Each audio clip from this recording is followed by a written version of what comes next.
ಕರ್ನಾಟಕ ಕಾರ್ಯನಿರತ ಪತ್ರಕರ್ತರ ಸಂಘ ಬೆಂಗಳೂರು ಹಾಗೂ ಜಿಲ್ಲಾ ಘಟಕ ಬೆಳಗಾವಿ ಇವರ ಸಹಯೋಗದಲ್ಲಿ 3 ವರ್ಷಗಳ ಮುನ್ನೋಟ ಹಾಗೂ ಬದಲಾಗುತ್ತಿರುವ ಕಾನೂನು ಮತ್ತು ಮಾಧ್ಯಮ ಎಂಬ ಶೀರ್ಷಿಕೆ ಅಡಿಯಲ್ಲಿ ಬೆಳಗಾವಿ ನಗರದ ಕೆಎಲ್ಇ ಸಂಸ್ಥೆಯ ಜೀರ್ತಿ ಸಭಾಭವನದಲ್ಲಿ ರವಿವಾರದಂದು ಜರುಗಿದ ಕಾರ್ಯಾಗಾರದಲ್ಲಿ ಶ್ರೀ ಮಹೇಶ್ ವೈದ್ಯ ಸಿಐಡಿ ಕಾನೂನು ಸಲಹೆಗಾರರು ಬೆಂಗಳೂರು ಇವರು ಬದಲಾಗುತ್ತಿರುವ ಕಾನೂನು ಮತ್ತು ಮಾಧ್ಯಮ ಎಂಬ ವಿಷಯ ಕುರಿತು ಮಾರ್ಮಿಕವಾಗಿ ಉಪನ್ಯಾಸವನ್ನ ನೀಡಿದ್ರು. ಕೇಳ್ರಿ ಜೋರಿಗೆ, ಎಲ್ರಿಗೂ ಇರ್ಲಿಕ್ಕೆ ಬೇಕು. ವರ್ಕಿಂಗ್ ಜರ್ನಲಿಸ್ಟ್ ಆಕ್ಟ್ 1947 ಅಂತ ಒಂದು ಕಾಯ್ದೆ ಇತ್ತು, ಗೊತ್ತು ನಿಮಗ? ಕಾರ್ಯನಿರತ ಪತ್ರಕರ್ತರ ಅಧಿನಿಯಮ 1947 ಅಂತ ಕಾನೂನಿತ್ತು. ಅದನ್ನು ತೆಗೆದು ಏನು ಮಾಡಿದ್ರು, ಕಾರ್ಯನಿರತ ಪತ್ರಕರ್ತರ ಮತ್ತು ಇತರೆ ಅಂದ್ರೆ other employees of the newspapers and miscellaneous service conditions act 1955 ಮಾಡಿಟ್ರು. ಇದು ಗೊತ್ತಿರ್ಬೇಕು ನಾ ನಿಮಗೆ. ಸೊ ಇದರ ಕಡೆ ನಾನು ನಿಮ್ಮದು ಮುನ್ನೋಟ ನೋಡಿದ್ದೆ, ಅದೆಲ್ಲ ಎಲ್ಲ ಬರ್ತಕ್ಕಂಥದ್ದು. ಇದು ನೋಡ್ತಾ ನನ್ನ ಮನಸ್ಸಿಗೆ ಬಂದ ಏನಪ್ಪ ಅಂದ್ರೆ, ಇತ್ತೀಚೆಗೆ ಯುನೆಸ್ಕೋದವರು ಮತ್ತು ಇಂಟರ್ನ್ಯಾಷನಲ್ ಪ್ರಾಸಿಕ್ಯೂಟರ್ ಅಸೋಸಿಯೇಷನ್ದವರು ಭಾರತವನ್ನು ಪ್ರತಿನಿಧಿ ಮಾಡಲಿಕ್ಕೆ ನನ್ನನ್ನು ಅಲ್ಲಿ ಇಟಲಿಗೆ ಆಹ್ವಾನ ಮಾಡಿದರು. ಒಂದು ಫಂಕ್ಷನಿಗೆ, ಒಂದು ಕಾನ್ಫರೆನ್ಸ್, 10 ದಿನದ ಕಾನ್ಫರೆನ್ಸ್ ಇತ್ತು. ಆ ಕಾನ್ಫರೆನ್ಸ್ ಸಬ್ಜೆಕ್ಟ್ ಏನಿತ್ತು ಅಂದರೆ investigation, prosecution regarding the crimes against the journalists and protection of freedom of speech and expression. ಅಂದರೆ ಪತ್ರಕರ್ತರ ಮೇಲಾಗುತ್ತಿರುವ ಅಪರಾಧಗಳ ಬಗ್ಗೆ ತನಿಖೆ ಹಾಗೂ ಅಭಿವ್ಯಕ್ತಿ ಸ್ವಾತಂತ್ರ್ಯದ ಸಂರಕ್ಷಣೆ. ಇದು ನನಗೆ ಕೊಟ್ಟಂಥ ಒಂದು ಸಬ್ಜೆಕ್ಟ್. 10 ದಿನದ ಕಾರ್ಯಕ್ರಮ ಅದು. 26 ದೇಶದ ಎಲ್ಲ ಪ್ರಾಸಿಕ್ಯೂಟರ್ಸ್ ಎಲ್ಲ ಸೇರಿದ್ದೀವಿ ನಾವು. ಏನು ವಿಶ್ವಸಂಸ್ಥೆ ಒಳಗಡೆ ಪತ್ರಕರ್ತರ ಸಲುವಾಗಿ ನಾವು ಸಪ್ರೇಟಾಗಿ ಕನ್ವೆನ್ಷನ್ಸ್ಗಳಿದಾವೆ, ಸಿವಿಲ್ ರೈಟ್ಸ್ ಪ್ರೊಟೆಕ್ಷನ್ ಕನ್ವೆನ್ಷನ್ ಇದಾವೆ. ಪಕ್ಕದ ಪಾಕಿಸ್ತಾನದೊಳಗಡೆ 2021 ಒಳಗಡೆ ಹೋದ ವರ್ಷ 21 ಸಾಲಿಗೆ ಜರ್ನಲಿಸ್ಟ್ ಶಿಕ್ಷೆ ಗುರಿ ಆಗ್ತದೆ. ಅದರಲ್ಲಿ ಎಕ್ಸೆಪ್ಷನ್ಸ್ ಕೊಡ್ಕೊಂಡು ಬಂದು 3 ರೀತಿ ಎಕ್ಸೆಪ್ಷನ್ ಬರ್ತಾವೆ. ಒಂದು, ಸತ್ಯವನ್ನೇ ಪ್ರತಿಪಾದನೆ ಮಾಡಿದಿರಪ್ಪ ಅಂದರೆ ಅದನ್ನು ನೀವು ಸಾಧಿಸಿಕೊಂಡು ನಿಮ್ಮ ಮೇಲಿರ್ತಕ್ಕಂಥ ಆಪಾದನೆಯಿಂದ ಹೊರಗೆ ಬರ್ಬೋದು, ಶಿಕ್ಷೆಯಲ್ಲಿ ಹೊರಗೆ ಬರ್ಬೋದು. ಆದರೆ ಏನು ತಪ್ಪಿಸಲಿಕ್ಕೆ ಬರೋಂಗಿಲ್ಲ ನಿಮ್ಗಂದ್ರೆ, ನಿಮ್ಮ ಮೇಲೆ ದಾಖಲಾಗತಕ್ಕಂಥ ಪ್ರಕರಣಗಳನ್ನ ತಪ್ಪಿಸಲಿಕ್ಕೆ ಬರೋಂಗಿಲ್ಲ. ಪ್ರಾಥಮಿಕವಾಗಿ initially you cannot avoid register the case, but you have to prove your defense before the court through proper defense. 1 point. 2ನೇ ಪಾಯಿಂಟ್, ಸಾರ್ವಜನಿಕ ಹಿತಾಸಕ್ತಿಯ ಮೂಲಕ ನೀವೇನಾದರೂ ವ್ಯಕ್ತಿಯ ತೇಜೋವಧಿ ಮಾಡಿದ್ರಪ್ಪ ಅಂದ್ರೆ, ಉದಾಹರಣೆಗೆ ನನ್ನ ವೈಯಕ್ತಿಕ ಜೀವನ ಬಿಟ್ಟುಕೊಂಡು ಒಬ್ಬ public prosecutor Mahesh Vaidya is hopeless public prosecutor, it is not the defamation. Mahesh Vaidya is hopeless government officer, it is not a defamation. Mahesh Vaidya is a totally a bad man, it is a defamation. Press reporters are all extortionists. ಎಲ್ಲ ಪತ್ರಕರ್ತರು ಸುಲಿಗೆಕೋರರು. ಇದು defamation ಅಲ್ಲ, ತಿಳ್ಕೊಟ್ರೆ ಕಾನೂನು. ಎಲ್ಲ ಪತ್ರಕರ್ತರು ಏನು ಸುಲಿಗೆಕೋರರು ಅಂತೇಳಿ ನಾನು ಹೇಳಿದರೆ ಅದು ಡಿಫಮೇಷನ್ ಆಗಂಗಿಲ್ಲ. ಯಾರು? ಎಲ್ಲರೂ. ಆದರೆ ಕೇವಲ ಹೇಳಿದ್ದೀನಿ XYZ ಪ್ಲೇಸ್, ಉದಾಹರಣೆಗೆ ಬೆಳಗಾವಿ ಜಿಲ್ಲೆಯ ಸುವರ್ಣಸೌಧ ಸುಲಿಗೆಕೋರ ತಂದೆ, ಅವಾಗ ಡಿಫಮೇಷನ್.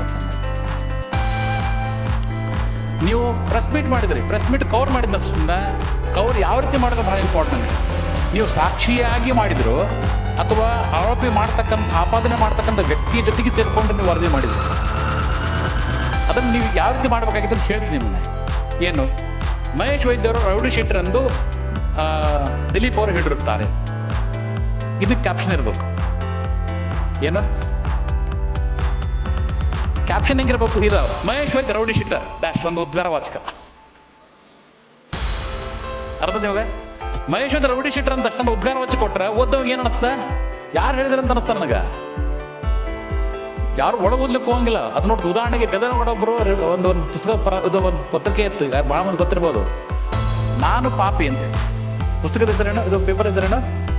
ಗದಗಿನಿಂದ ಬರೋ ಪರಿಚಯ ಇರಬೇಕು. ನಾನು ಪಾಪಿ ಚಿರಾಯಿ, ಅದು ಇದು ಪೇಪರ್ ಹೆಸರು ಮತ್ತಿದೆ ಟೈಟ್ಲ್ ಇದು. ಅವ್ರು ಏನು ಮಾಡ್ರು ಅಂದ್ರೆ, ಮುಂದಿನ 15 ದಿನದ್ದು ಏನು ಬರ್ತಲ್ಲ, ಜೈ XYZ ಪಾಪಿ ಚಿರಾಯು ತಲೆಮೋರ ಕೆಳಗಡೆ ಅವನ ಹೆಸರು ಹಾಕೋದು, ದೊಡ್ಡ ಹೆಸರಲ್ಲಿ ಮಾಡೋದು. ಏನಂತೇಳಿ, ನಾನು ಮುಂದಿನ 15 ದಿನ ಮುಂದಿನ ಸಂಚಿಕೆಯಲ್ಲಿ ನಿರೀಕ್ಷಿಸಿ ಪಾಪಿ ಚಿರಾಯು ಮಿಸ್ಟರ್ ಮಹೇಶ್ ವೈದ್ಯ. ಓದರಿಗೆ ಏನು ಅನಿಸ್ತ? ಹೌದಾ? What the law says? Law says under section 383 of the IPC. 383 is a definition of the extortion. ಎಕ್ಸ್ಟಾರ್ಷನ್ಗೆ ಕನ್ನಡದ ಬಲತ್ಗ್ರಹಣ ಅಂತ ಕರಿತೀವಿ, ನಾವು ಸುಲಿಗೆ ಅಂತ ಕರಿತೀವಿ. ಸುಲಿಗಳಿಗೆ ಏನಂತಂದ್ರೆ ಯಾವುದೇ ವ್ಯಕ್ತಿ ಇನ್ನೊಬ್ಬ ವ್ಯಕ್ತಿಗೆ ಅವಮಾನ ಮಾಡ್ತೀನಿ, ತೇಜೋವಧೆ ಮಾಡ್ತೀನಿ ಅಂತ ಹೆದರಿಸಿ ಆದ್ದರಿಂದ ಹಣವನ್ನಾಗಲಿ ಅಥವಾ ಅಮೂಲ್ಯವಾದಂಥದ್ದು ಬೆಲೆ ಬಾಳ್ತಕ್ಕಂಥ ದಾಖಲಾತಿ ಪತ್ರಗಳನ್ನಾಗಲಿ ಅಥವಾ ರುಜುವನ್ನಾಗಲಿ ಪಡ್ತಕ್ಕಂಥ ಕೃತ್ಯಕ್ಕೆ ಏನಂತ ಕರಿತೀವಿ, ಸುಲಿಗೆ ಅಂತ ಕರಿತೀವಿ. ಮಹೇಶ್ ವೈದ್ ಪಾಪಿ ಅಥವಾ ಪಾಪಿ ಚರಾಗಿ ಅಂತ ಹಾಕಿದ ನಂತರ ಮುಂದಿನ ಸಂಚಿಕೆಯಲ್ಲಿ ಅಂದ್ರೆ ನಾ ಏನು ಮಾಡ್ತೀನಿ ನನ್ನ ಹತ್ರ ಹೋಗಿ ಡೀಲ್ ಮಾಡಿ ಹೋಗ್ತೀನಿ.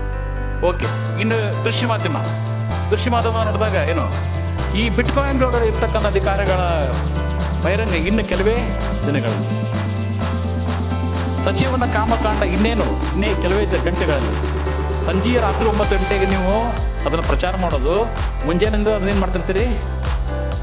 ಹಂಗಾರೆ ಮುಂಜಾನೆಯಿಂದ ಬ್ರೇಕಿಂಗ್ ಯಾಕೆ ಮಾಡ್ತೀರಪ್ಪ? ಮುಂಜಾನೆ 8 ಗಂಟೆಗೆ ಬ್ರೇಕ್ ಮಾಡೋದು, ರಾತ್ರಿ 9ಕ್ಕೆ ತೋರಿಸೋದನ್ನ ಮುಂಜಾನೆ 8 ಗಂಟೆಗೆ ಬ್ರೇಕ್ ಯಾಕೆ ಮಾಡ್ತೀರಿ ನೀವು? What is your intention?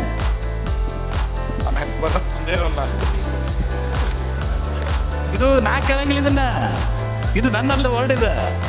ಕೇಳೋರು ಯಾರು ಇದನ್ನ? ಗವರ್ನರ್ಗೆ ವಾಟ್ ಸೆಕ್ಷನ್ 383 ಸೇಸ್. ಅವಾಗ ನಾನು ಮಾಡ್ತೀನಿ, ನನ್ನ ಮೇಲೆ ಮಾಡಿದೆ ಅಂತ ಹೇಳ್ರಿ ಮುಂಜಾನೆ.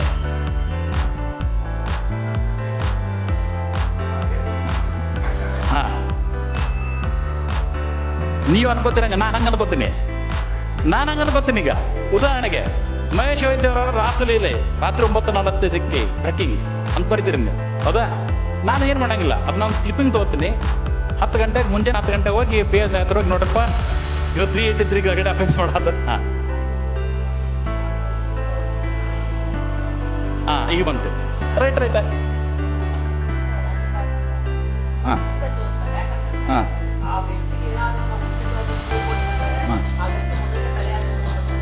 ಇಲ್ಲಿ ಬಂತು ನಾನು. ಇದಕ್ಕೇನು ಕಾನೂನು ಹೇಳ್ಬಿಡ್ತೀನಿ ಈಗ. Right, TRP correct. ಈಗ ಸರ್ ನೀವು ಹೇಳ್ತೀರಿ ಈ ರಾಸಲೀಲೆ ತೋರಿಸೋದು ಮಾಧ್ಯಮದ ಧರ್ಮನ ಇಲ್ಲದೇ ಇರಬಹುದಲ್ಲ. ನಾನು ನಿಮ್ಮನ್ನು ನೇರವಾಗಿ ಕೇಳತ್ತಿರ ಸಾಮಾಜಿಕ ವ್ಯಕ್ತಿಯಾಗಿ, ಈ ರಾಸಲೀಲೆಗಳನ್ನು ತೋರಿಸೋದು ಎತ್ತರ ಮಟ್ಟಿಗೆ ಮಾಧ್ಯಮ ಧರ್ಮಕ್ಕೆ ಯೋಗ್ಯ? ಅದಕ್ಕೆ ಉತ್ತರ ನೀವು ಕೊಟ್ಬಿಟ್ಟಿರ್ತಾರೆ. ಈಗ ಸಾರ್ವಜನಿಕ ಜೀವನದೊಳಗಡೆ ಆತ ಏನು ಬೇಕಾದ್ರೆ ಭ್ರಷ್ಟ ಅಂತ ಬರೀರಿ, ಬೇಡ ನಂಗಿಲ್ಲ ನಮ್ಗೆ. ಅವನ ಖಾಸಗಿ ಯಾವುದೊಂದು ರಿಸಾರ್ಟ್ನೊಳಗಡೆ ಅದು ಮಾಡ್ಕೊಂಡಿರ್ತಾನೆ, ನೀವು ಯಾಕೆ ತೋರಿಸೋಕ್ರಪ್ಪ? ನಿಮ್ಗೇನು ನಿಮ್ಮ ವೈಯಕ್ತಿಕವೇನಾದ್ರೂ ತೊಂದರೆ ಆಗಿದೆ? ಏನು ದೊಡ್ಡ ವಿಚಾರ ಸರ್, ದೊಡ್ಡವರು ಆ ವಿಚಾರಗಳನ್ನು ಮಾಡಿದ್ರೆ ಸಂತತಿ ಬಿಡಿತಾವ.